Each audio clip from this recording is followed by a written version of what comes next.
Good evening. My name is Dorothy Malone, Administrative Assistant to Dr. Kelly Clenchey, Superintendent of Schools. It is 6 p.m. on Monday evening, August 3rd. I'd like to welcome you to the Russell Street Parent Forum. Before we begin the meeting, I would like to speak on behalf of the school department, the reason for having this meeting. We arranged a public forum this evening as a means of presenting our 3 models of learning so that our families have an understanding of what each model entails. After the completion of the forums in each of our schools, we will have administering 3 surveys to parents that will ask similar questions that were asked on our last survey. This information will be extremely helpful as we continue to look at a number of data sources that will be used to help determine which model of learning will be supported at the beginning of the school year.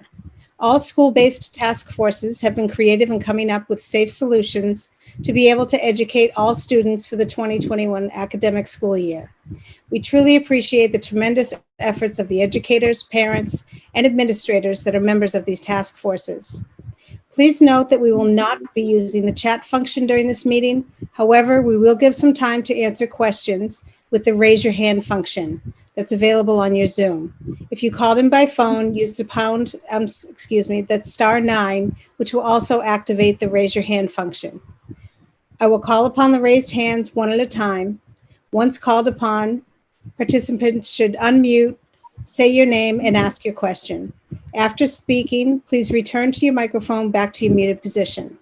Thank you, and I would like to now open up the meeting to Russell Street School Principal Cheryl Temple. Cheryl?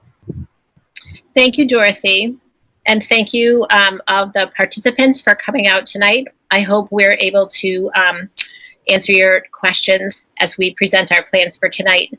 I would like to begin with thanking the Russell Street teachers and parents who are on our task force.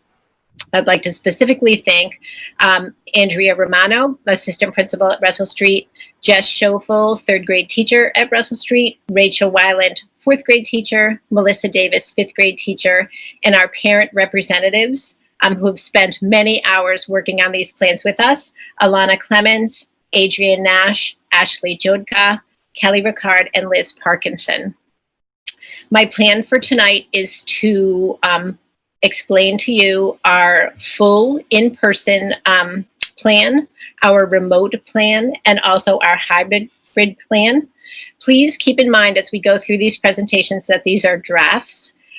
We still have a lot of questions that will need to be answered once we decide on which plan we will be implementing in September.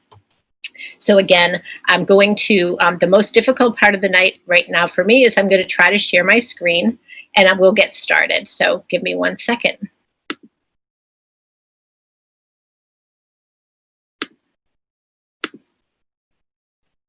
Is it there, Dorothy?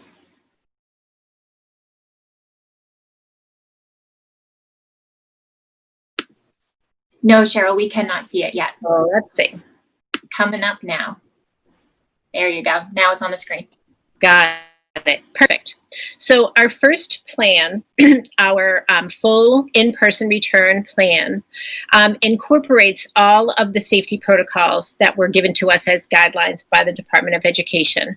So I'm going to go through all of the safety protocols within this plan, and please know that these are the exact same safety protocols that we will utilize if we implement a hybrid plan. So anytime students and staff are in the building, these safety plans will be in place.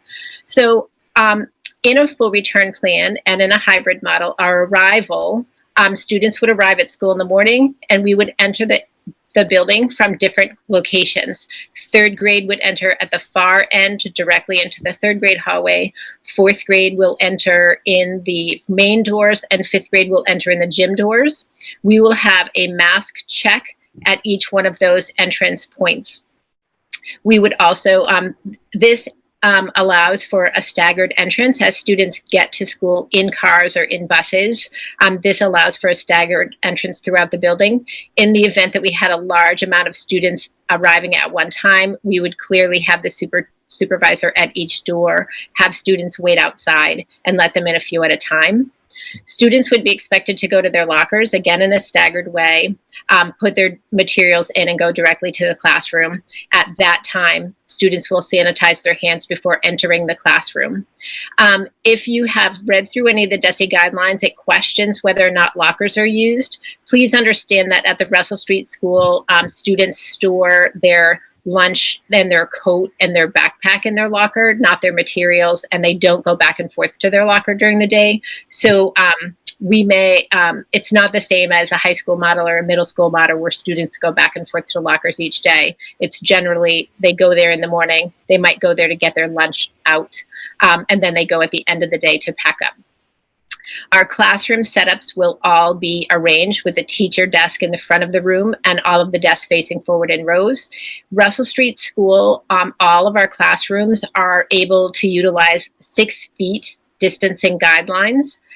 So we're fortunate in that regard that we can fit all of our classrooms in the classroom spaces with the desks at 6 feet apart. Obviously, masks will be implemented. Teachers and students will use masks throughout the day.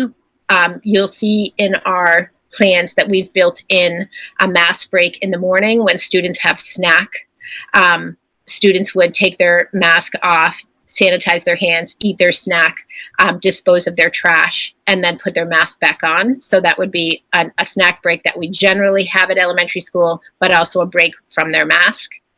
The instructional and academic time, teachers would be expected to teach from the front of the room. Students would be expected to remain in their immediate desk area. The really good part about having the 6 feet distancing within our classrooms is that it does allow for students to be able to stand or stretch or move close by their desk area while maintaining that 6 feet of distance. We would expect students to have their own materials at their desks, and we would refrain from sharing materials within the classroom as much as possible. Our win block that Russell Street has on a daily basis are is called What I Need. Students would work on a variety of assignments specifically geared towards what they need. During win block, students may be scheduled to go to an interventionist classroom for support, or additionally, interventionists may go to the classroom to provide support in that location. Special education services would take place at the grade level special ed classrooms. Students would also receive their instruction as per their individual service delivery grids. And we did make a change to the unified arts as a possible way to minimize student and teacher exposure in-person planning. So we changed around how teachers would see their classes within the unified arts schedule. And I wonder if, Andrea, you would like to take a minute or two to talk about that. Okay, good evening, everyone. So I'm just going to take a few minutes to discuss how the changes occurred in our draft schedule for in-person learning. Typically, in a regular or a typical school year, students in a classroom, we'll use a 3rd grade classroom as an example, would rotate to see all of the unified arts or specialist teachers during the week. So they would have an art class, a music class, and a physical education class. What we've done in this model is we have reduced the number of specialist teachers that a student would see. So for example, a 3rd grade student in a specific class might only have art for the first trimester. And what that means is that they would have 3 art classes in a week. So instead of having an arts, a music, and a physical education, they would have 3 art classes. And then in the 2nd trimester, they would rotate to music. And in the 3rd trimester, they would rotate to physical education. What that allows us to do is to reduce the number of teachers that a student is interacting with, simultaneously reducing the number of students that a unified arts teacher is coming in contact with. And we have a draft schedule that we've crafted that is functional and that's exciting. Great. Thank you, Andrea. Our next, we also have library as a unified art class that all of our students go to. We want our students to be able to continue to visit the library with safety protocols in place. During the read aloud portion, students would still be able to be seated, socially distanced, to listen to the oral reading part of the the library class period. And then during book selection portion, students would be allowed to browse the library, make their selections, and check out their own books. We will have protocols in place for returning library books or to take care of items that the students touch and perhaps then don't want. And certainly we would have that space sanitized in between both the tables and the chairs in between classes. During lunch, students will be eating in their classroom. Students who bring their lunch would get it from their locker, or in the morning perhaps have it under their chair or something. That's one of those fine details that we'll iron out. School lunches, however, would be delivered to the classroom. After students have their lunch, they'll remove their masks, sanitize their hands, eat their lunch, and students would be expected to remain in their immediate desk area while they eat quietly. Trash would be collected from lunch, and then they would be required to sanitize their hands, put their mask back on, and sanitize their hands. We have a proposed lunch schedule where we've divided up into two groups, so we could have half a class eating while the other half of the class is outside to recess. And this is just a sample schedule of how we would divide up so that students have the enough time to enough space to move around and also to be outside during recess time. Recess, they would be able to have their masks off. And we'll have social distance practices in place. We will utilize the blacktop area as well as the track area for students to be able to move around.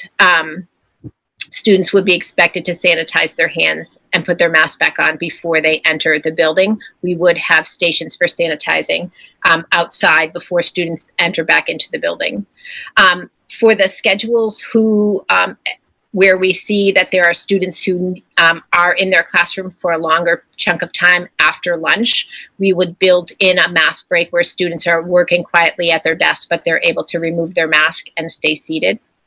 And the Russell Street School would stagger our afternoon dismissal times. If you've ever been there now, you know that we call kids by buses, and we would do something similar, calling individual buses for students to come out through the three entrances that they went in the morning, those three locations. So they would be called to go out to buses one at a time, which is typical with what we do already.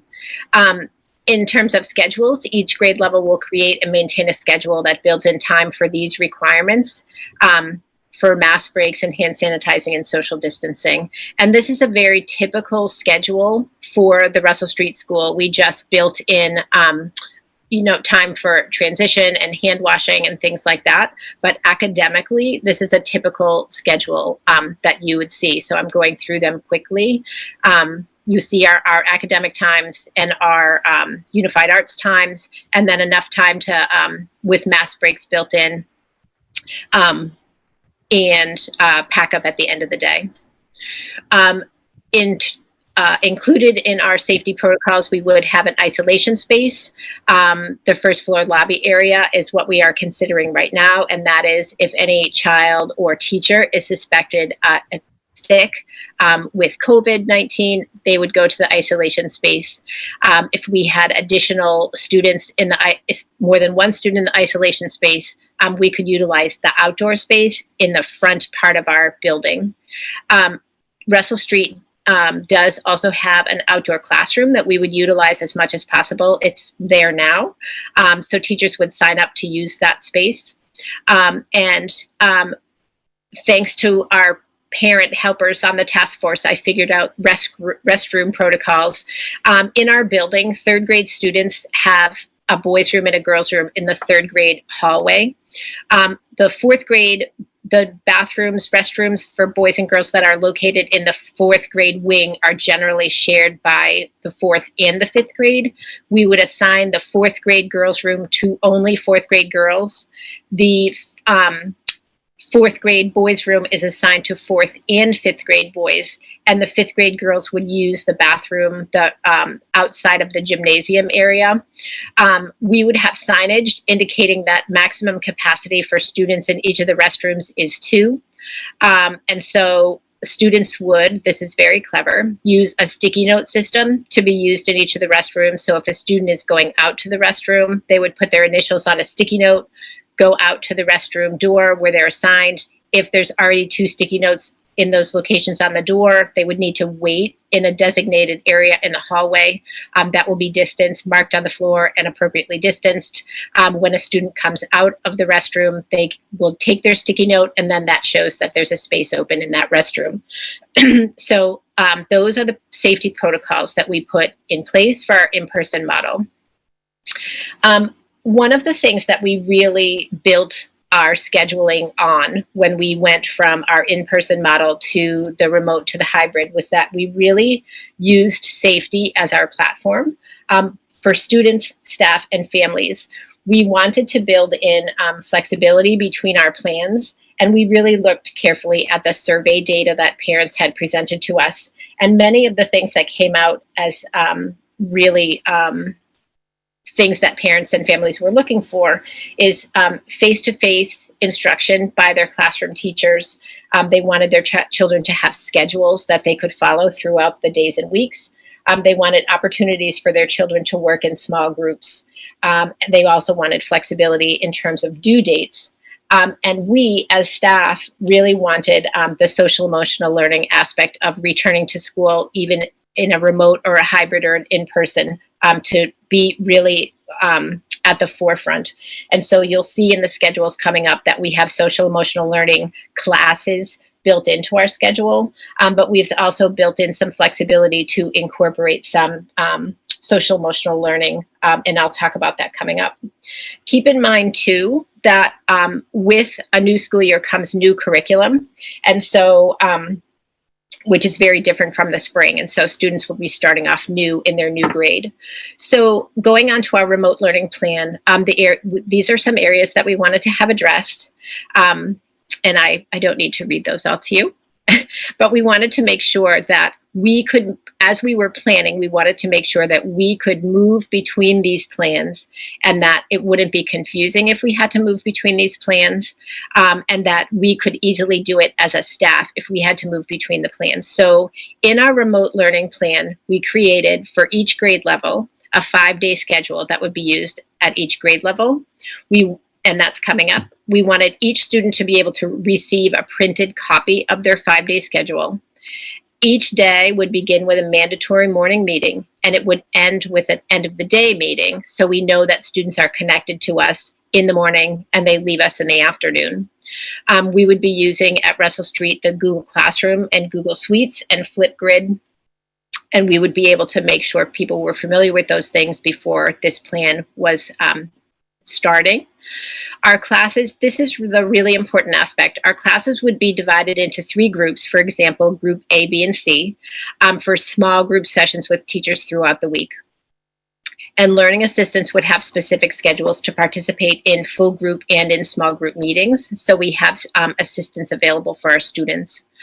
Our WIN block would be utilized at each grade level, as it is currently, so students would be given a variety of assignments during that WIN block to address current individual academic needs, sort of day by day and week by week. Social emotional learning is specifically addressed during morning meetings and in Wednesday WIN times using Second Step, and also we'll continue our Stripes initiative with a variety of materials. Special education services can be delivered during WIN times and also during scheduled independent work times. At each grade level, in-class support can happen during full class instruction and during small group sessions. Intervention services can also be delivered during WIN times and during scheduled independent work times at each grade level. Each grade level will also have an ongoing book project as well as a STEAM project that is ongoing with a due date set for the future. So in the event that a child is stuck or bored with their current assignment, or they're not really sure what they need to do, the book project and the STEAM project are something ongoing that families could move to.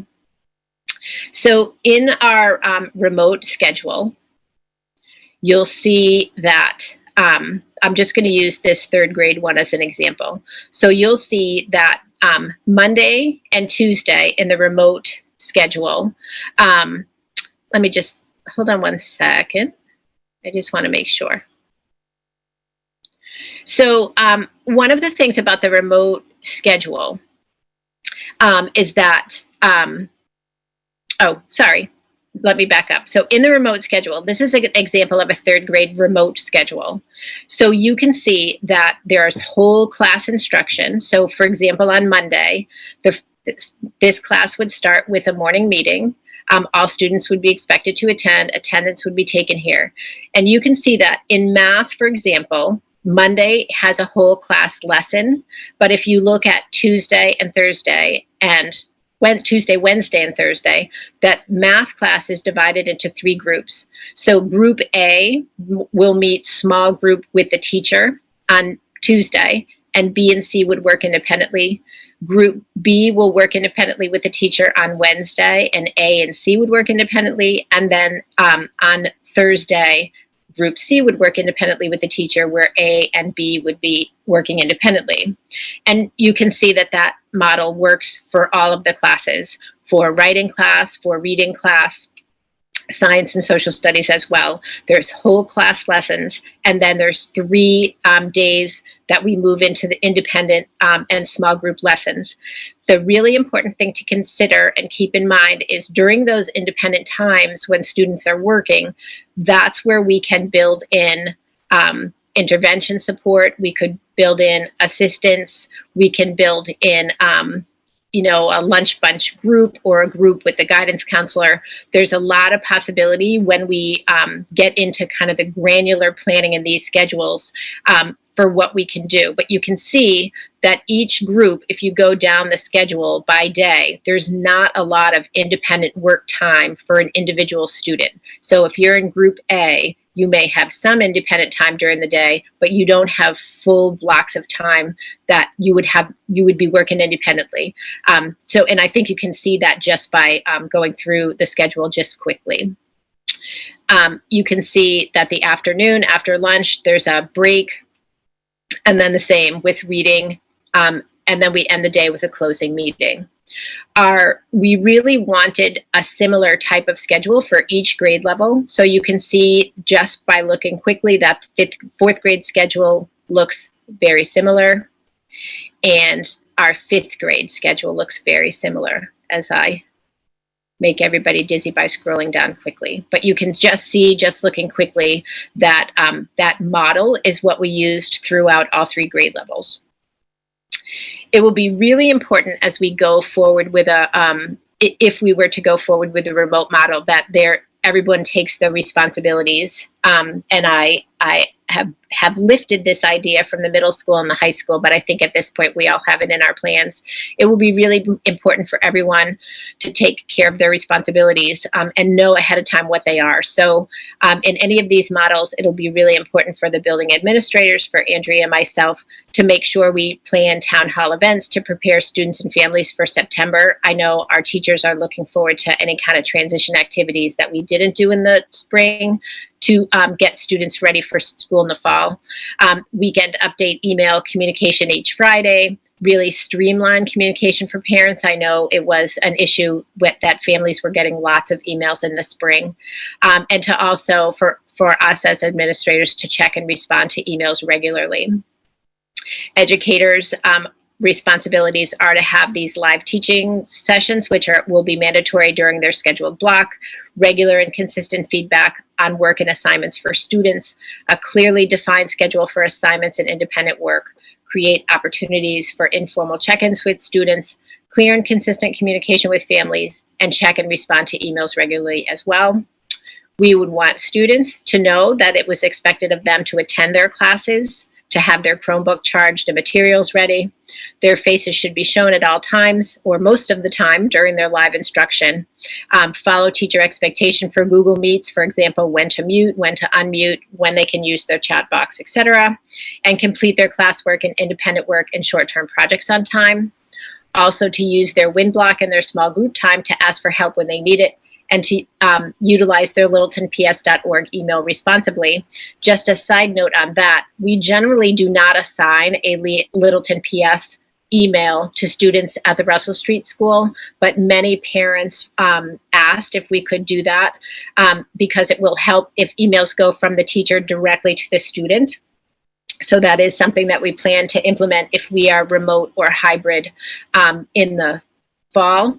We also I think it's been indicated at some point, but we would anticipate all of our students at the Russell Street School having a Chromebook device of their own to use at home. Family responsibilities, establish routines at home for attendance and to support online learning, a quiet space, materials ready, become familiar with the Google Classroom and the Google Suites that teachers are using, read the weekend updates sent by the principal and assistant principal each Friday, check and respond to email regularly, and reach out to staff for assistance as needed. So that is our full remote. And so our hybrid model is really a blend of those two things. And so I don't have to, well, obviously all of the safety protocols will still be in place, but we really wanted to make sure, again, that our primary focus here was that we were creating small cohorts of students and we were reducing the total number of exposures that each student and teacher had. So our hybrid model is a mix of our in-person plan and our remote learning plan. And again, we were able to keep our grade level schedules very similar. So each grade would have two groups, an A group and a B group. In the A group, there would be 3 classes from each grade level, and they would follow a 5-day schedule, Monday through Friday. And Monday and Tuesday would be in-person learning, and Wednesday, Thursday, Friday would be remote learning.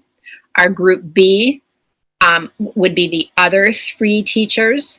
Those classes at each grade level would follow a 5-day schedule. Their in-person would be Thursday and Friday, and their remote would be Monday, Tuesday, Wednesday. So you can see that it's a 5-day rotating schedule. One of the schedules starts on Monday, and the other schedule starts on Wednesday. So you wouldn't have to be worried if that 3rd graders were getting different things if they were in the A group or the B group.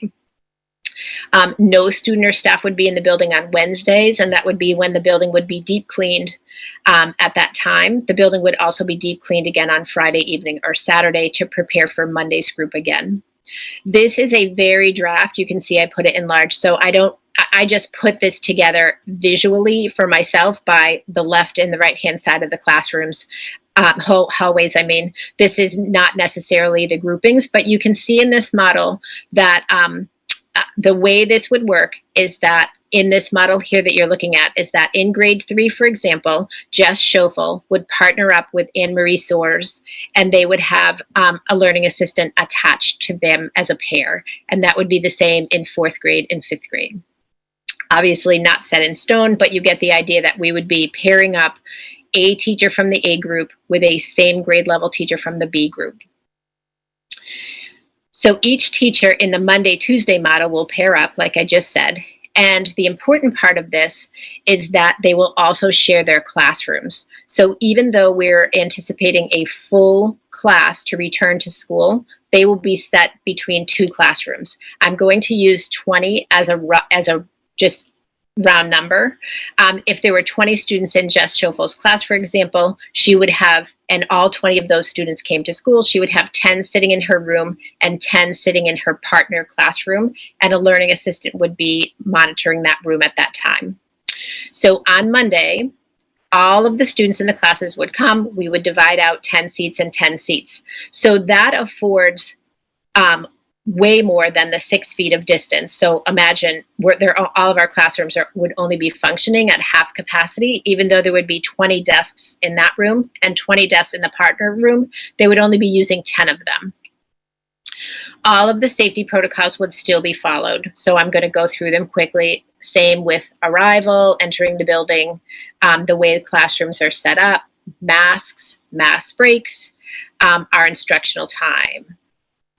Our wind block would be used the same. Special education services would be used the same as our in-person model.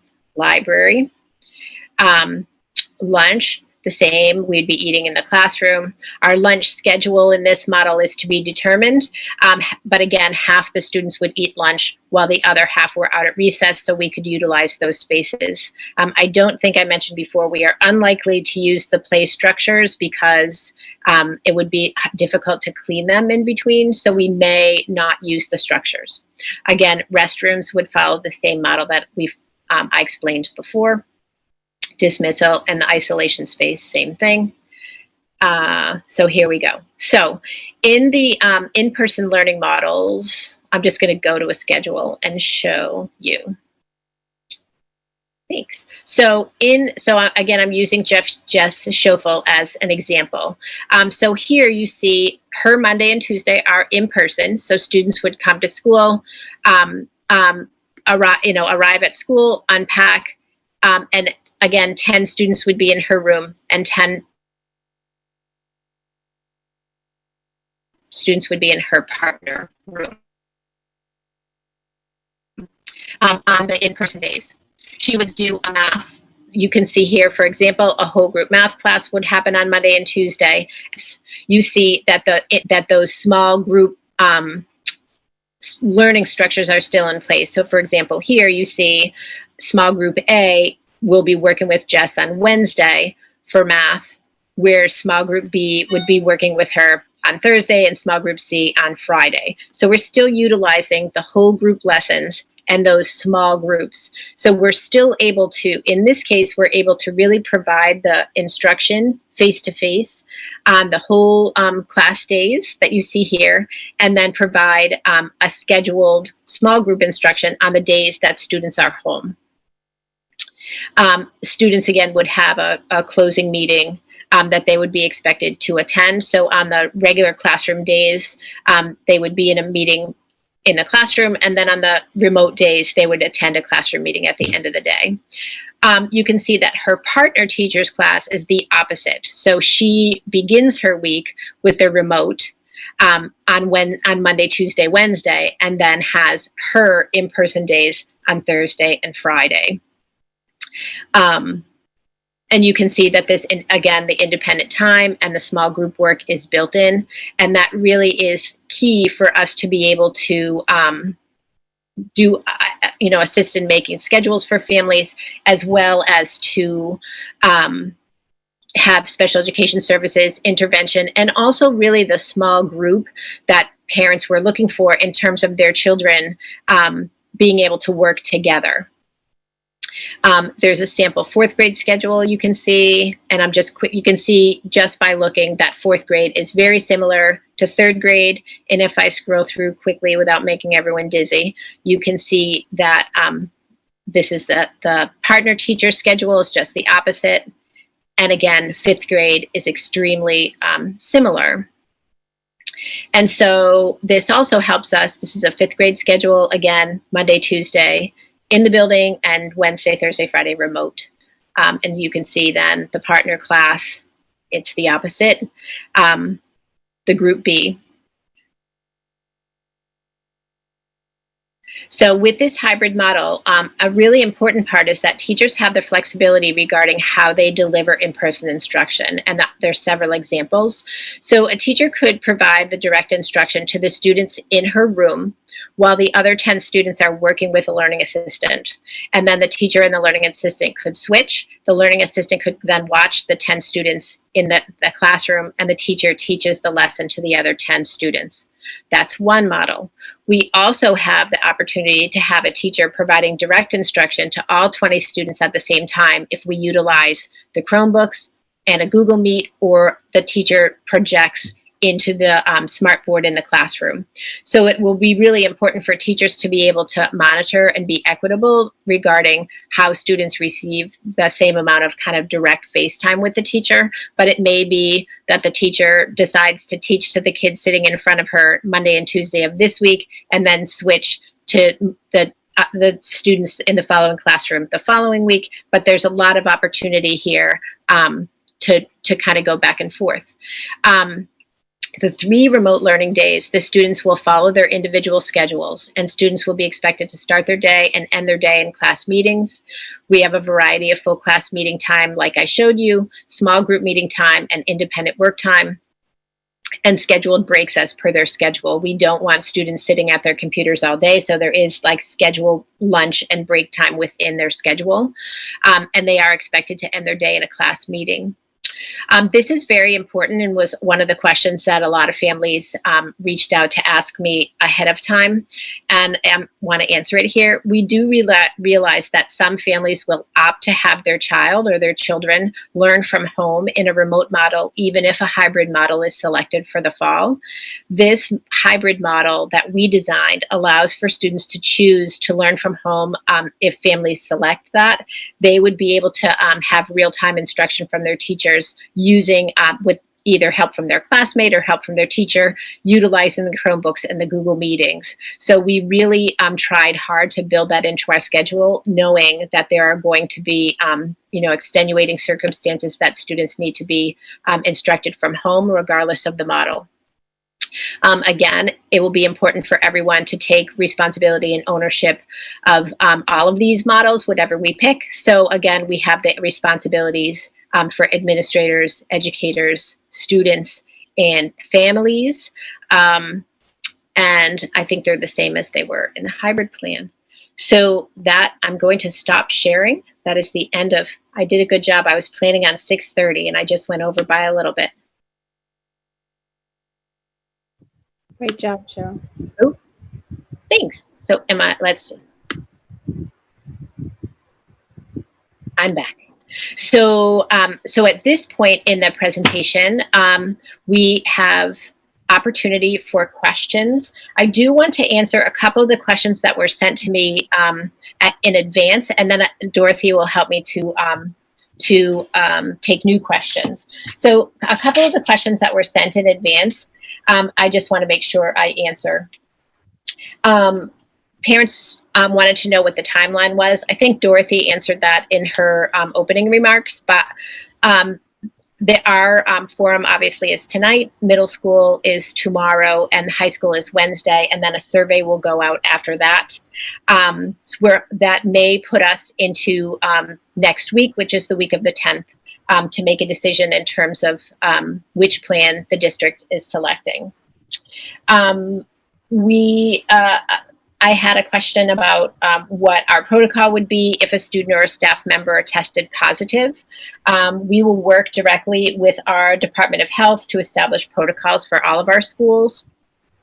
And we would certainly communicate what our protocol is with families as we move forward. I had a lot of questions about do parents have the ability to choose remote regardless of the plan that the district chooses, and the answer to that question is yes. And we will do our best within our plans to be able to work face-to-face and directly with those students as it's built into our plan. I had several parents ask about social emotional learning and how we will address that. We realize that this has been a really difficult situation for all of us, especially young kids and their families and kids being away from each other. So certainly the social emotional learning piece is something that was built into all of our schedules. I know I scrolled through them quickly, but you may see that there was social emotional learning and the actual class period built in at each grade level. We also want to have opportunities for students to be able to meet if they choose with the guidance counselor. That is our general practice at school, where oftentimes Mrs. Lighton will go into a class to work with kids on certain aspects of things. And we would really want to go back in and schedule time for Rachel to be able to go in during those independent times and talk with kids in those small group sessions to make sure that social emotional needs are being met. Those, let's see. We also, a parent asked if we will switch classrooms. And I think I touched on that a little bit. What we really want to make sure is that we're reducing those exposures, both for teachers and for students. So we, in the event in 5th grade, for example, where students switch for social studies, we would have the teacher go to the classroom versus the class go to the teacher. So students are in their spaces, and we don't have to worry about students going to a space that needs to be cleaned in between. And that would also reduce contacts for teachers as well. So the small cohort that will stay together is really kind of a baseline for all of our plans. And I had a question about the restrooms, which I think I answered. We would establish 2-person capacity for the restrooms and use a sticky note system so students don't have to touch a stop sign or something like that, they would know how many people were in the restroom, and they would have a convenient place marked on the floor to wait if they needed to wait. Those are the questions that I've had, so we can now open up to questions that the audience might have. Eileen Wedegartner, please ask your question. Oh, sure. One of the questions I had is in regard to students working in groups with the whole class instruction and being online. I see that they have the whole class and then there are days for breakout with the small class, but I'm curious to know if there'll be any opportunities within the Google program for the teacher to have breakout rooms and possibly pop in and see what kids are doing so they could be virtually working with each other independently like they do in cooperative learning in the classroom, or if they will only have opportunities to do that on the small days. Yeah, absolutely, Eileen. Thank you for that question. We really are working hard with our tech department to get that that breakout room option on Google to be able to utilize that, because we've used it as adults. And one of the things that we're really hopeful for those small groups too is that we can set kids up on those independent days. If it's just 5 or 6 kids in a group, that we could set them up to work together as well. That was really something that parents said was missing, was that kind of casual interaction between kids like we would have if we sat them at a table. So we definitely want to include those breakout kind of sessions that a teacher can drop in on, but students can work together and just chat in a small group. So thank you for that question. Okay, and can I add one thing to it? I'd come in a couple of minutes late because I was tied up, but when we're grouping kids, they're not going to leave their classroom or their cohort all day. So does that mean they won't have time to interact with kids from other classes? And keeping that in mind, what is the school doing to make sure kids are in classes with people that they do need social interaction with? Right. So we spent a lot of time in the spring, like a lot of time in the spring, as we always do every year, putting together groupings for kids. And once our model is determined, we need to go back and look at that. We definitely wouldn't want to. There's a lot of factors in play here, but we definitely would want to make sure that we are conscientious about putting the small groups together so students get what they need. Because if we're breaking groups into smaller cohorts, we want to make sure it's a successful cohort for our kids. Okay.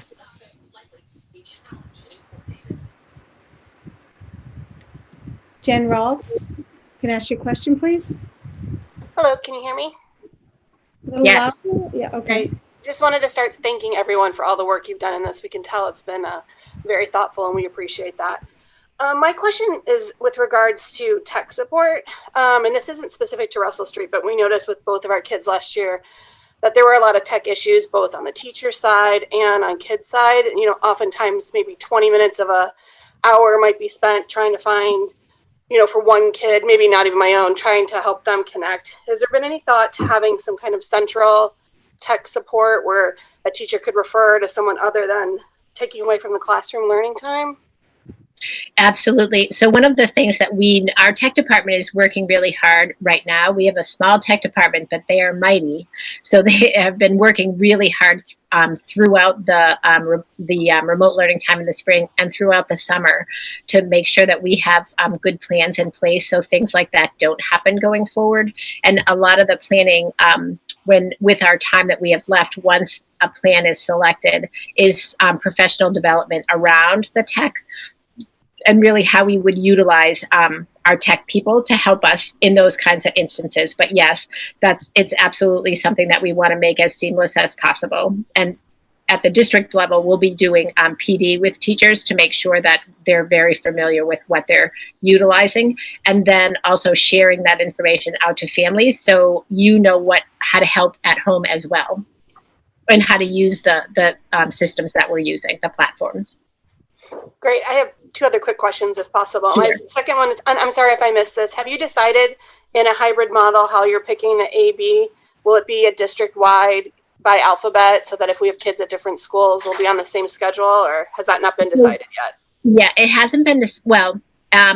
For our purposes, we've played with this. I got a list of all of the students in the whole district by which building they're in, and I had to see kind of how many people we would be talking about. And I had filled an entire sheet of paper with conflicts before I was even out of the letter B's.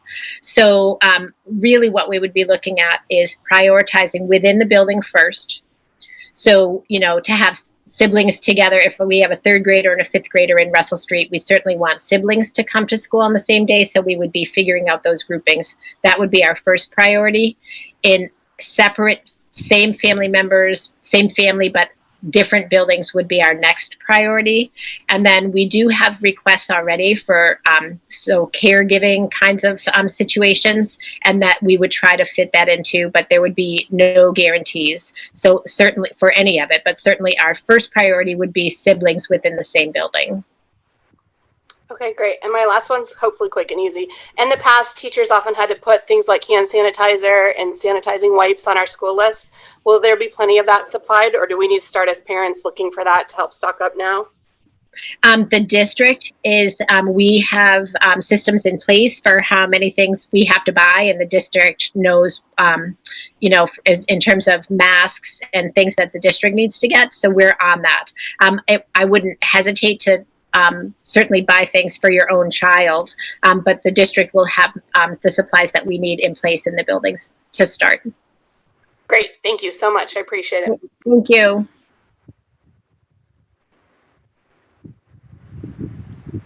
Jim Belcher, ask your question, please. Hi, this is actually Sarah Belcher. I'm on my husband's account. So I actually have 3 questions. My first one is regarding the contact tracing. I know you're still working with DPH on that, but when will we know what that plan is before the beginning of school, or is that going to be something that's ongoing? I think once we know which model we're using,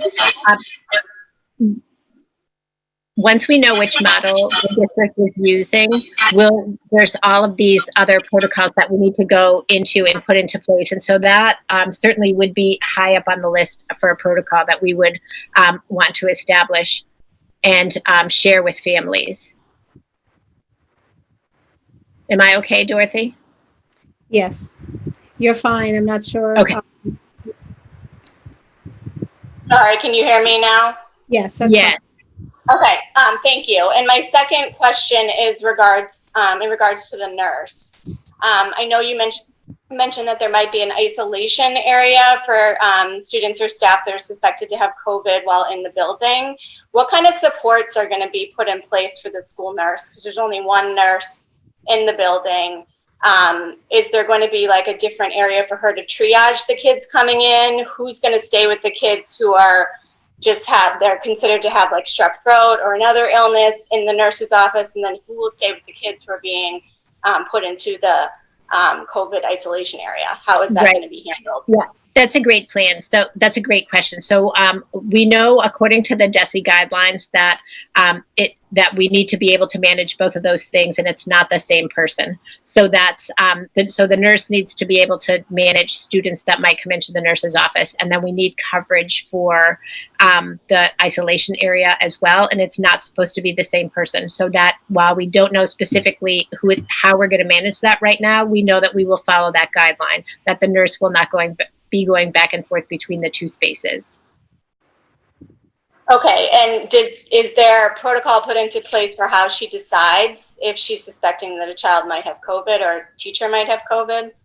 So that is one. I was in contact with one of our nurses last week, and we talked about really having, I don't know if you have left the house to do anything, but I know when I just went to the dentist that I had a whole series of questions before I could even get out of my car at the dentist office.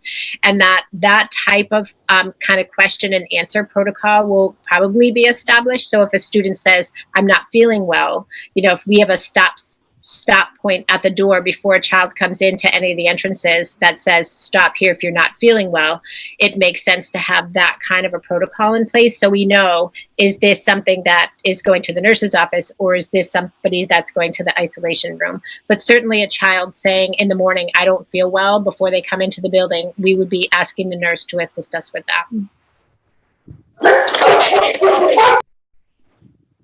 All set. Okay. Kamshwari Sherry DeBalta, your question, please. Yeah. Thank you so much, for putting, there's a lot of effort and thought gone into all this, I really appreciate your efforts in putting all these plans together. I think it's not an easy task. I really thank you for that.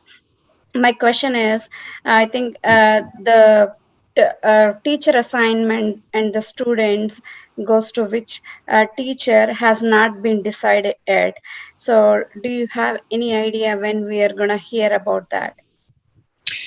So what we really wanted to eliminate in the spring when we were working on putting groupings together, so all the work that teachers put into meeting with the next grade level teachers and really putting together workable groups, what we that would be beneficial for students. What we didn't want to do is share that information out, have somebody have their heart set on something and then have to change it at this point. So we still have all of those groupings in place right now. And once we know what our model is, that will be one of the very first things that we delve into, is to figure out what the groups are. There's a lot of information that we would have to go back and look into, parent requests for pairings and things like that. We made note of all those things. So we would want to make sure that in a class of 20 that we were dividing into 2 classes of 10, that we took those requests into consideration as we move forward in that group. And we also know that this is important information for students to have. So if they are going to be divided up in a hybrid kind of model, they're going to want to know who their classmates are. So we know that that's something that we need to work on sooner rather than later, once we know what our model is, and get that information out to students and families. Okay, so my next question is, right, would the incoming 3rd grade students who are coming from Shaker Lane, and so with all this pandemic, right, they didn't have proper, like school coming to the they used to have that Shaker Lane students used to come to Russell Street and get acquainted with their classroom. Are there any plans on doing that, at least in a remote learning, who the teacher is, like the meet the teacher kind of virtual meet the teacher format? That's an excellent question. Thank you for asking that. And absolutely, our teachers are really looking forward to meeting their new students and really kind of setting the stage for whatever plan we go with. And so we do have transition plans in place. So as soon as we know who the groups are, if we're completely back in person and we're able to meet in person, we would plan something like that. If we're in a hybrid or a remote model, we'll be doing something. But definitely there's plans for teachers to reach out to students so they can put a name with a face and feel comfortable before the first day of school. So yes, there's some, we know that that's essential, and that will be one of the high up on our priority list activities once we know which plan that we've selected for the fall. Okay, so I have one other question. So with the new guidelines about changing from 180 days to 170 days, school year, do we know what the start date of the school is? What we do know at this point, I think that the school committee is making a decision on Thursday night at the school committee meeting. What we do know is that school has to start before September 16th. That's the last day. So I think that that's on the school committee agenda for this Thursday night to put that in play. Okay, so this is my last question, I promise. So when you guys send the survey, are you guys thinking of sending the form about the pairing again? Because when it was sent in spring, we were not sure which model that we are going to go. I think I request you to consider that, so that if any of neighborhood kids are in the same class, if you can consider pairing them up together? I know it's a big ask, but I just want to throw it out there.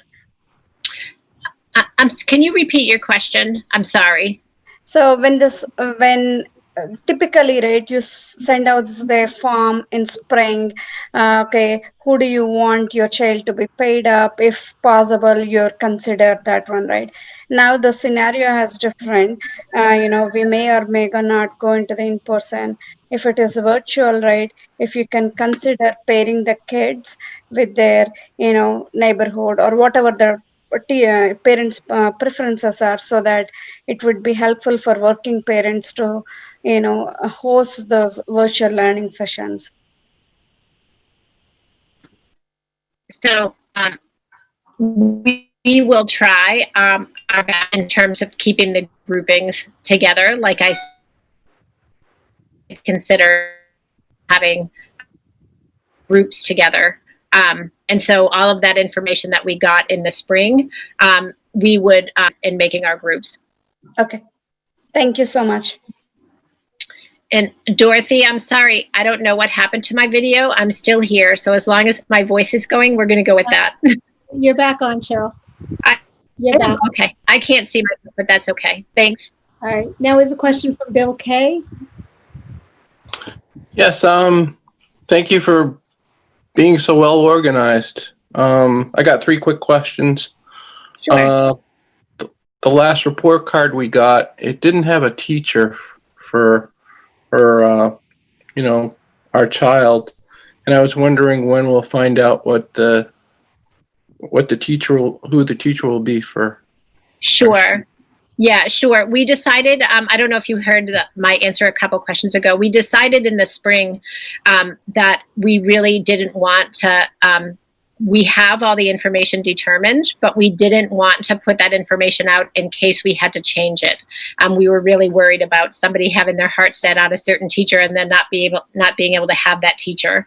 And so we just have not published that information. Once we know which plan we're going with for the fall, grouping of students and publishing that information will be the very first thing that we work on, because we know it's important for kids to feel like they're getting ready to go back to school, to know who their teacher is. So once we know which plan, and if we have to do any moving around of groupings, for example, the hybrid model, we'd be taking a full class and dividing it into 2 groups. Once we do that work, we'll post that out to families, and you'll be able to find it in the Aspen portal just like you would have before on the report card. Okay, sounds good. If the nurse thinks someone's positive, are they going to test them on site, or does the parent have to then come get the child and get the testing on their own and give you guys back results?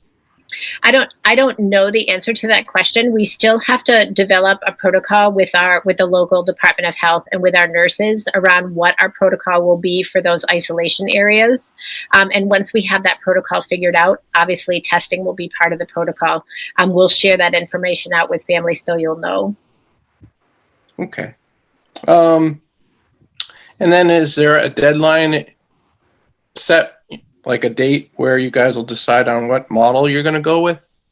So this form is tonight, middle school goes tomorrow, and the high school goes on Wednesday. And then there's a parent survey that's going to go out. And so if we are waiting for the results of the survey, that puts us into next week. So we're hoping that a decision will be made the week of the 10th. Of August. Yeah, next week. Okay. Sounds good. Thank you so much. Excellent presentation. Thank you. Kate Grant, your question, please. Hi, thank you so much for all of the work that you guys did. I'm really impressed, and I'm just, I think you guys have put a lot of work in, and thank you so much. I'm just curious, the presentation that you all gave this evening, are we going to have access to that draft? And I know that it's in draft form, so it probably feels a little like you probably don't want to give it out because you don't want people to get tied to any one thing. But I'm just wondering, for those people who weren't able to be here, but I know that they can watch the live stream, like it's being recorded and it'll be available. But I'm just wondering if we'll be able to see that document, just so that we can really dive into it ourselves and before we take the survey? I do not anticipate sending out our drafts because they are drafts, although all three models have been, two models are presented at the last school committee meeting, and there is documentation in the school committee notes. Our presentation is there, and this week I'll be presenting the hybrid model, and there'll be notes in a slideshow there as well. So there is information, but I would not want to put out the whole draft at this point. It's like, are we going to see it in draft or no? We are. Okay. April Colson, your question, please.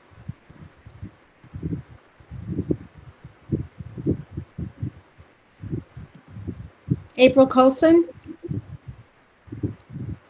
Hi. My question is there going to be a morning recess for kids? I noticed that the first time that they would be getting up from their desk in the morning would be for the lunch recess. So I was curious if there's a time for them to get outside or move in between 8 a.m. and 12:30 p.m. We did build in, so the snack break that's in the morning, students would be able to get up and move around in the space within their classroom. If we were in the in-person or the hybrid model, we have built in enough space around students. I think there was a reason why we took away the morning recess time. If Jess or Rachel or Melissa want to jump in, I don't remember specifically why we took it away. If somebody wants to jump in and help me with that. Sure, I can. Thanks, Jess. The morning recess is still in the schedules for 3rd and 4th grade in the in-person or hybrid models. It's not built in the remote model, although they do have like a snack break. And I think 5th grade never had a morning recess, is that correct? Yes, 5th grade did not have a morning recess, so we continued with that. Thank you. Kids will be moving around their classrooms during snack with their masks off at snack time? No, so during snack time, students will have to stay seated with their mask off. What we did plan, though, is that students are able to, within the regular course of their day, when they have their mask on, they have enough room around their immediate desk area to be able to stand up and stretch if they needed to, because we have more than 6 feet of distancing in our models. Okay, and will they be going to the specialist classrooms like art, music, and PE, or will those specialists be coming to their classroom? Our plan was to have specialists go to them because that decreases the amount of moving around that students have to do. Certainly, we would allow them to get up and stretch in between their classes, but we would have teachers go to them whenever we were able to do that. That would minimize locations and traveling around the building that students needed to do, and just utilize classroom spaces so teachers would go back and forth between classes versus having students move. Okay, thank you. You're welcome. Cheryl, we have 13 questions left. It's just past 7. I just wanted you to know. Great, thank you. I'm willing to go through until 7:30 and hope that we answer the questions. I promise that if we have questions left after 7:30, you can email them to you and I will answer them in email. We also will be putting out an FAQ for Russell Street School later this week. Thanks, Dorothy. Welcome. Initials CTE, please ask your question. Hi, this is Christy Ullman. Sorry, I have a couple questions. A lot of this seems to depend on the quality of the air in the classrooms, because we know that's a big determinant of transmission being inside. So I was just curious from a school standpoint, like what have we done to understand, are the windows going to be open? Are there fans? Like what actually is happening from an air quality even with the masks on, being in the same room all day? Like, what is the process there? Yeah. Now I'm going to feel like an HVAC expert because I have the answer to this question. The Russell Street School HVAC system was updated a few years ago. I think we're going back maybe 8 years now. But the Russell Street School uses MERV 13 filters, which our understanding from our documents is that's the gold standard of filters. So Russell Street School already uses them. We have high efficiency units, and those were in place a few years ago, like I said, when the building was when that system was renovated. We have an HVAC maintenance contract with E&E Systems, and so they will be on top of all of the airflow and air condition in terms of the building. And our classrooms also have CO2 sensors. So one of our goals will be to make sure that all of our windows do open, that any of the spaces, one of the things that is in the DESE guidelines, in the facilities operations guidelines, is that you can use box fans in windows to help to draw air from the outside. So that would be, I'm really pleased about the MERV 13 filters, but certainly we would be looking at all the areas in our building to see if there were places that we needed to utilize fans. Okay, so based on all that, though, I mean, that sounds amazing, and I'm really happy to hear it. But being that I'm not an HVAC expert, what does that mean from the standpoint of, I've seen a lot of data on various high-end institutions like MIT and Harvard that have had people come in and say, okay, we have this giant classroom that accommodates like 64 or 65 people, and we're comfortable putting 2 people in here or 3 people in here. So beyond having amazing HVAC, I personally don't understand what that means as it translates to how many children can be in a classroom for whatever it is, 6 to 8 hours a day, masks or not, and have that still be acceptable. You know what I'm saying, from a Sure. COVID standpoint. Right. So my understanding, not being an HVAC expert, is that if we have these filters and they are working properly in our classrooms, and we utilize the guidelines that DESE gave us, which is 3 to 6 foot distancing, and as I stated in Russell Street, we're using 6 foot distancing minimum. Right. That we're safe to have, and we're only going to fill our classrooms to half capacity. So in our hybrid plan, we would only be using half capacity, 10 to 12 students in a classroom. So my understanding of putting all these pieces together is that we are in good shape in terms of the quality in our HVAC and the air circulation in Russell Street. So long as the box fans are in place, or without the box fans? No, without the box fan. So right now, I added that in solely because if we had an area in the building that we wanted to utilize that we thought wasn't usable, reasonable in terms of the HVAC, which I can't think of one off the top of my head in the building right now, but we do have the opportunity to utilize a box fan in isolated areas if we needed to. Right now in Russell Street, we're not anticipating that, but we would certainly go forward and, look in all of our spaces when we know what model we're using. Okay. And 2 other questions from the standpoint of children who, let's just say, may not be predisposed to sit in their seats for hours on end or stretch within a predetermined area. What is the plan for kids that may really struggle with being complacent or docile all day? Yeah.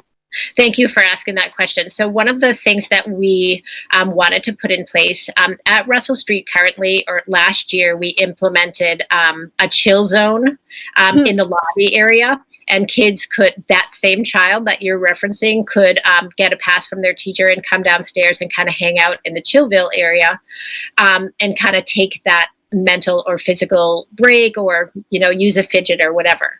And so we really wanted to duplicate that kind of a space in this situation. And so we were using what we already have in place. And if you can picture the front of the Russell Street School, outside of the main doors, there's that roof area. So we would be protected from the elements if it was a drizzly day or whatever. But we anticipate putting chairs kind of socially distanced appropriately outside, and having an area under the roof up against the building. So if a student really needed to just go for a walk, we can get a student outside. So the outside space in short, is what we would use to be able to get students outside, utilizing outside space, even if it's just to go from their classroom to the outside space, sit in a chair, take their mask off, and take a break there. We would make our Chillville space outside. Gotcha. And my final question actually is tied into that. I'm sure we've all seen various articles from the 1918 epidemic that, you know, outdoor classrooms and being outside in general is so much lower risk. I saw something in your presentation about there being a single outdoor classroom that teachers could sign out. Is there anything more, I don't know, a more out of the box, more outdoor spaces, more thoughts about how we can, you know, use outdoor instructions, kind of reduce the inside time outside of that single thing? Yeah. And that's my final question.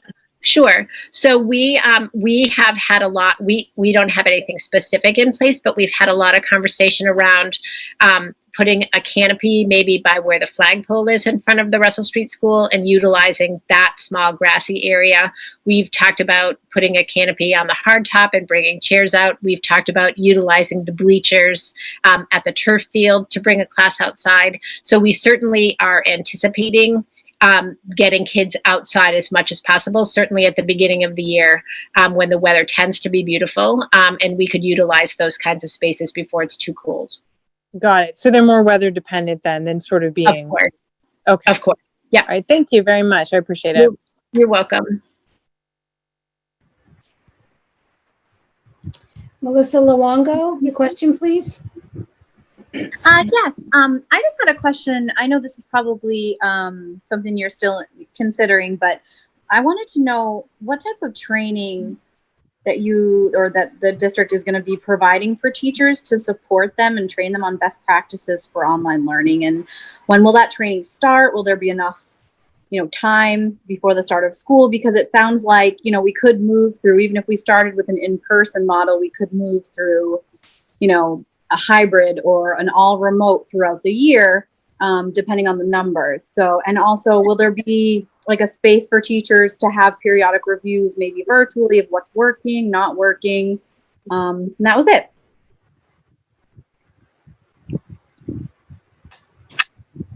Sure. So I'm forgetting your first question. They blended together and I'm forgetting the first one. Oh, professional development. I remember. So you, I think you heard at the beginning that the Department of Education has afforded schools 10 additional days at the beginning. So we'll be using those 10 days as well as sometime at the end of the summer to put together some professional development for teachers to work around whatever plan the district selects. You know, I think everybody has, I haven't talked to a single teacher this summer who isn't constantly thinking about what the fall is going to look like. So certainly we would be putting professional development opportunities together around whatever plan we select so we can have the best start possible in the school year for students and teachers. And will those trainings, I mean, I know virtual learning's been around for, you know, at least a decade, if not more now. You know, will those type of trainings like be available for teachers or at least maybe even members of the school committee to review, just to see what they're, you know, what they're working on, what they're learning? You know, because I think there's a lot of differential between the experiences we had. I was at Shaker Lane, well, my daughter was last year. I think there was a big differential between, you know, the teaching staff as to how much they were involved in in-person learning. Right. I just wonder if there would be kind of like a more of a standard going forward that's, you know, going to be implemented. Sure. I believe that the professional development, we would likely look at where we think our needs are, building to building, what we need to work on. And some of it would be building-based PD and some of it would be district-based PD. But we really want to make sure that everybody at all the schools is getting the same experience. So certainly we want to make sure that the technology part is in place. I know our technology department is already thinking about PD opportunities that they want to give if we're in a hybrid or a remote situation. So yes, it would definitely be designed through central office and through our building-based admins regarding what PD teachers get to prepare for the beginning of the year. Great. And then I just real quick, are they not using the playground at all next year? Because I heard hardtop, I heard the grass, but I didn't hear playground. I assume. We haven't made a final decision about the structures. I will tell you, according to the DESE guidelines, we would need to figure out how to clean the structures in between students using them. And what I do know about elementary age kids is if they feel like something's unfair, they don't like that very much. And so whatever class got the structures, the other two classes would be upset about not having the structures. So it may be easier. I think it will be easier to, for a safety standpoint and having to clean them, it might be easier to not use the structures. I think that will be something that we talk about. But I think just if we're just going on the basis of safety, it would be really hard to monitor kids, you know, going up the stairs to the slide and staying separated and not, you know, touching where other kids were touching, I think would be a little bit difficult. And so that's where my mind is right now in terms of the structures. I'm not completely sold on not using them, but I think if safety is our platform, it might not be beneficial to use them. Great, thank you. Thank you. I'm sorry, Betsy? Hi, my name is Betsy Lamore, and I just wanted to say thank you so much for all the detail that you put into this presentation. I really appreciate all the time it takes. And I also appreciate that you're allowing families to decide whether they want to be fully remote, even if we do a hybrid or full in-person model. So my question is, are staff going to have that same possibility to request fully remote? And if so, how will we plan for that? So that's a good question. I think I don't know if anyone knows the answer better than I do and want to chime in to help me. I think at this point, we are going to plan for our students first and then see what happens with staff from that point. I know we're going to put out certainly a survey to students, to families, but we're also going to be talking with staff as well once a decision is made about which model we're going forward with. And then we're going to have to see where we are in terms of that and how we work with that. I know all of our safety protocols that we put in place, we're being considerate of staff, you know, teachers and staff as well. But you're right, there may be concerns on the end, on the staff end as well once we go forward with a plan. So we will have to obviously cross that bridge. Okay, just curious, because as an elementary school administrator myself, that is something that we asked in our district of the staff. And for example, in my school, we have 4 fourth grade teachers, but 3 of them have requested remote. So it's been a planning nightmare. Right. So I just didn't know if that's something you guys had considered already. Yeah, it's something that we know a bridge we're going to have to cross. We have not done that to this point. Thank you. Carrie Cusick? Hi, thank you. And again, thank you to the whole team that has put this together. It's a daunting task, so I really appreciate it. Just a question about the hybrid model when our children are in school and when they're split with the cohorts and with the assistants. Will the classroom teachers and the assistants do a lot of co-planning together? Will it be different lessons? Will it be curated more by the needs of the children? Just a curiosity question there. Thanks for the question. In our building, many of the learning assistants that we have been there for a while. We don't have new people, and so they've worked at their grade level for some time. I don't want anyone to misunderstand that their child is going to be taught their lessons by a learning assistant. Our whole group and small group lessons will be taught by their classroom teacher, but we will need the learning assistants for supervision and also for assistance. So that's really how they would be utilized. So we would want to make sure from lesson to lesson, you know, for the example I gave earlier, you know, a 3rd grade teacher may choose to give a lesson to the 10 students sitting in front of them and then move across the hallway, switch the supervision, and give that lesson face-to-face to the 10 kids across the hall. She could also project the lesson into the other classroom so kids have it simultaneously. Or or they could rotate by weeks, for example. So we do want to make sure that there's a mix, but we do want to make sure in terms of co-planning that the assistant could definitely support the students that are there. So there will be that kind of planning that will have to take place to make sure that once the lesson is given, that the learning assistant can support that learning with students. Thank you. Brad Lang. Hi, so my question is about the HVAC system, and I know you touched upon it a little bit, but does Russell Street have an HVAC system that brings in 100% fresh air from outside and 100% exhaust, or is it just small units in each classroom? And then I had another question about the nurse's office afterwards.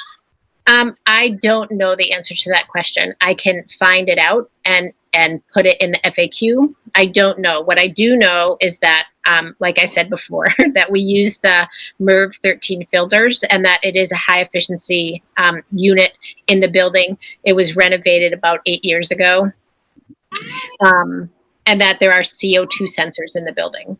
Okay, I actually do HVAC for another school district, so the MERV 13s, just as a comment, are one of the best ones you can get right now, and they are tough to find. But the nurse's office, is that going to have its own exhaust system, or will it be tied into the regular system? So I guess if you have 6 rooms on the same system, and there's a potential case in one of the rooms, you could be infecting all 6 rooms until that person gets out of the building. Okay, I don't know the answer to that question, Brad, but I've written down your name and the question, and I can find that out. Okay, thank you. Thank you. My other questions were already answered from other people. Oh, thanks. Yep, so you can go to the next. Lee Abe, your question, please.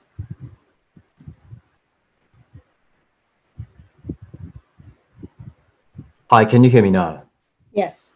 Thank you for everything that you have been doing. I have 2 questions. The first one is, once you make the decision, is it going to be the whole year, or does it go by trimester or the semester? My second question is for the hybrid system. It seems like there are a lot of Monday holidays, and then there are some election day on Tuesdays and stuff like that. Do you have any plans to equalize any opportunities between the group A and group B after you make the decision? Thank you. Those are great questions. So we hadn't thought about the Monday holidays. That will certainly be, I'm going to mark it down because that will be certainly something we would want to equalize out in the calendar. If that's a model that we go forward with, you're exactly right about the Monday holidays. So I'm making a note of that. We have talked a lot about how we would use the calendar. So that's definitely a great point. I appreciate your making it. You asked another question about time, and I'm forgetting it. Oh, the other thing that you asked was about if we start with a model, when would we change it? And I think that it makes sense if we go into a model that we would utilize that model for a trimester period. I think that's our initial thinking right now, to evaluate a model and change it at a regular transition time, which would be trimesters. So in a way, you are planning to send a survey or something at the end of the trimester, and then you revisit the plan for the next trimester. Is that what you're saying? Correct. Right. Thank you so much. Thank you. Prathima, your question, please. Hi, this is Kranti talking in behalf of my wife. A follow-up question on previous parents' question. So is there any restriction, let's say a parent chooses to move to go with one of the model, and maybe down the lane we wish to change from a hybrid to all in person, or all online to hybrid? Like, is there a time frame that there is any restriction that we cannot do that, or is it flexible?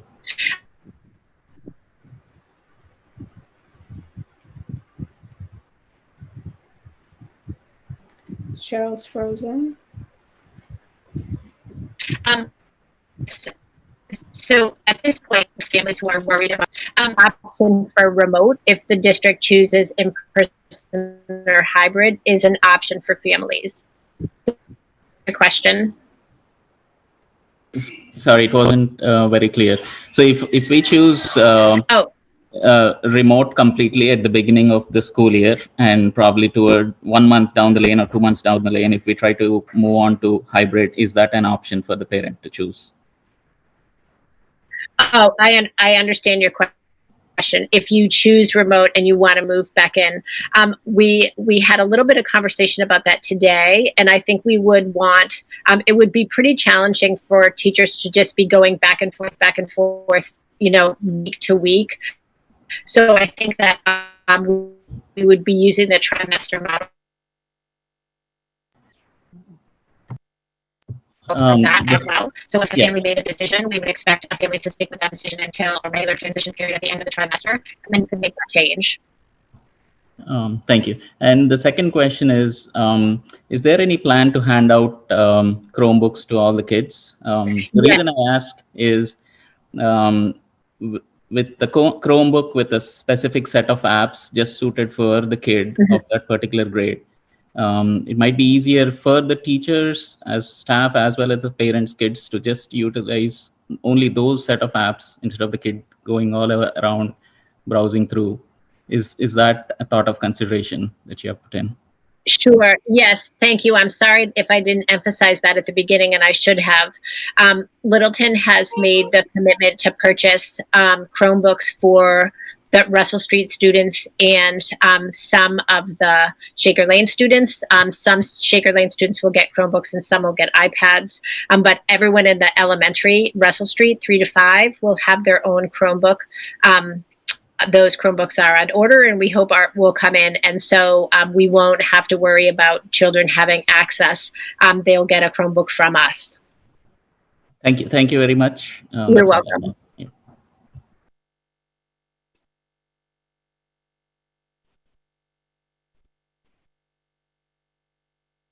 Anything else, Dorothy?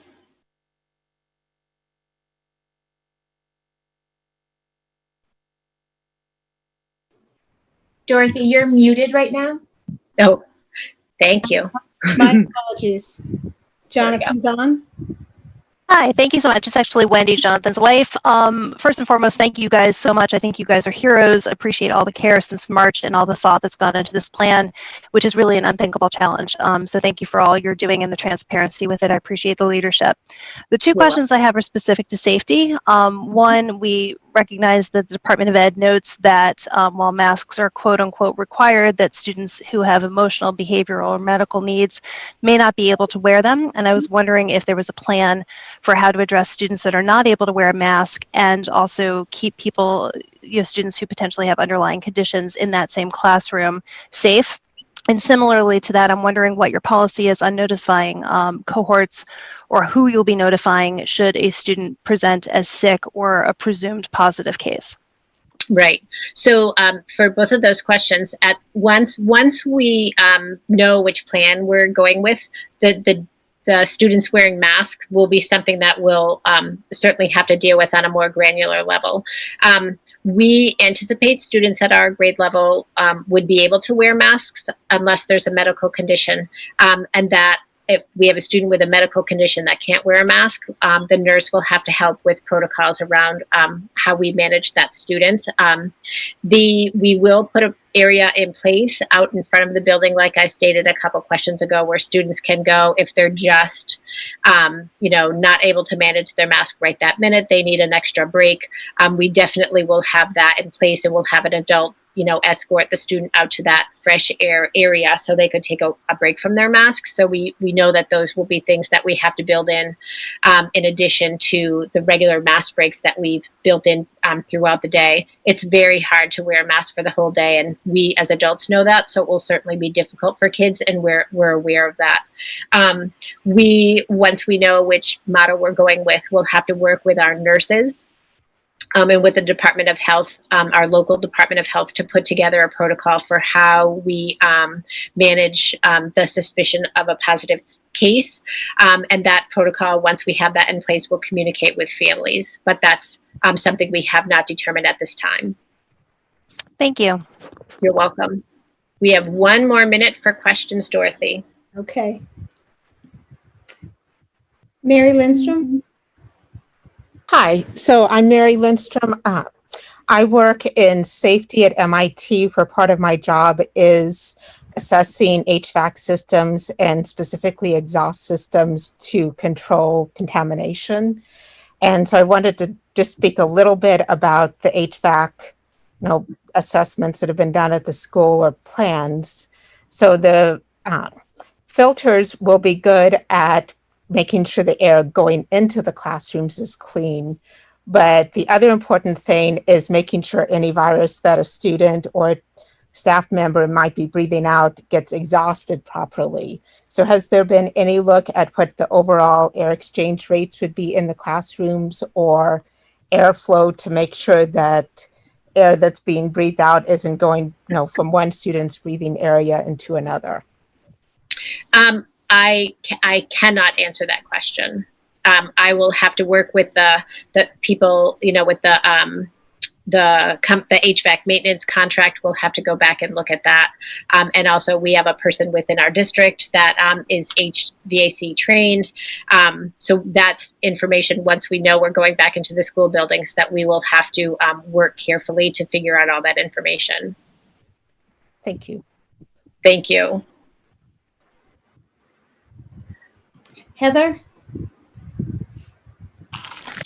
Hi, I had a few questions. I'll try to be brief because I know we're running out of time. Typically, at this point in the year, we're talking about the summer slide and how students are going to kind of catch up after being off for the summer. I feel like we've kind of been on a slide since March. So I wanted to know how you're going to address maybe gaps in students who might have missed material that should have been taught at their level last year. Sure. It's going to be really important. I mean, like you mentioned summer slide, and that's always something that teachers are considering at the beginning of the school year anyways. There's so much to deal with this year with all the social emotional learning around kids being away from their friends and being out of school. And so there's a lot to consider in both of those regards. So we will want to make sure, we at Russell Street, we really focused on in the spring, although, students were graded on a kind of a pass, fail, or credit, no credit. Teachers kept a lot of data around student assignments and what kids were doing well with and what kids were struggling with. And so one of the things at Russell Street we know we're going to do is have teaching teams share that data from the spring with each other, because we want to really make sure, did you really know fractions or did you only know fractions a little bit? So we want to make sure that that information is shared. And certainly there will be a lot of just kind of progress monitoring for kids. Staff knows that more than any other time, they're going to have to be slow and methodical about getting started and really meet kids where they are. And everyone is aware of that. And that's clearly in our plans moving forward, that whatever model we select, that we address those issues with kids right alongside the social emotional learning that all kids are going to need as we move forward. And as you deal with that, how are you going to deal with, if students have kind of kept up or did, classes over the summer or something to supplement, how are you going to keep them interested if we're doing catch up for others? Right. I think the fact that all students are doing new curriculum kind of helps us in one regard, where in the spring, we were having kids do extra and additional and enrichment for a while. I think it's new curriculum for everyone, but we are going to have to monitor that group as well, because there are students that stayed right with it. There's families that had their students do additional things. And so something that's built into our plan, and it's a very minor thing, but we, in our meetings, we talked a lot about having enrichment activity available for kids. just because that's a good thing to have. But we also will have an ongoing book project and a STEAM project at each grade level that kids can work on. It will have intermittent due dates, but students can really kind of get their hands into that and get working on that. And that's something that we put in place so we know that kids have things to work on that they're interested in. Even if they have gone above and beyond, we will have to deal with both ends of the spectrum, and we're aware of that. So as we plan for the model that's selected, we will build those places in, those items in, one, to help kids with catch up, but two, to also provide enrichment activities and, you know, rich things for students who have stayed with the curriculum. Okay, and one last question. Sure. Substitute teachers are difficult to find at the best of times. How will we deal with a teacher who's sick or on maternity leave, or how will you fill that void? That's a good question. I just talked to Dr. Clenchy the other day when in my task force meeting, somebody mentioned that, and I called Dr. Clenchy immediately after and said, hey, we have to think about this because just like in the best case scenario when we're in school, we really do rely on our subs to be able to keep things running. And so we may very well be having to go into our sub list and do specific training for subs in a remote learning model or a hybrid model, because if we don't have the staff, it will be very challenging. So we know that part of what we need to do to prepare for the fall is to prepare some subs. Even in a remote learning situation, we'll need subs for if a teacher is just not feeling well that day. We don't want to just say, well, just do independent work today. We would want an adult to fill in that day. So training of our subs will be really important. Will you be able to ensure that those subs aren't moving from school to school across the state or district? Right. If our goal is to is safety in keeping our cohorts and our interactions as small as possible, you know, our goal would be to perhaps train a sub for 3rd grade, perhaps train a sub for 4th grade, so we don't have people you know, sharing between buildings or between classrooms. We want to, if that's our goal to eliminate that for students, we want to eliminate that for our adults as well. Wonderful. Thank you for the time answering the questions tonight. Thank you. So we have one last question, but it's a repeat caller. One quick question. Okay. If we just have one more, I'll take it. Okay. Eileen? If you have one quick question. I had emailed you too because I didn't think you were going to get to me. I have a question around sped pullouts. What's going to happen with when students are supposed to go and see their teachers? How are IEPs going to go? And how are we going to provide the pullouts that students have if we're in this hybrid model? Like, how do we meet the IEPs? Yeah, so I met with all of my special education teachers. Andrea Romano and I met with them this morning, and I was actually delighted that they saw a lot of promise in the plans that we created to be able to meet with small groups, have pull-out groups, and go into classrooms if they needed to do that. And even within a full remote model or a hybrid model, there's parts built in. We would have to be strategic about our groupings, obviously, and in which students we have on which days. But they definitely saw a lot of promise in our plans for being able to do even the B grid services, the in-class support, to be able to work with classroom teachers, even in a full remote situation, and also to be able to utilize those small group independent work times to be able to strategically plan a group and work with them specifically. We really want to be able to work with small groups as much as possible and within our regular schedule. So I was really pleased, like I said, that all 5 teachers were really able to kind of visualize what their schedule would look like without a lot of concern today. So I was pleased about that. Okay, shout out to Ms. Berengut. She did an awesome job, even in the crisis mode of meeting with her groups. Thank you so much. I just want to make sure that we're going to be able to have follow-up meetings and whatnot with the parents and IEP follow-ups. How is that going to happen? We can do that another time. It's late.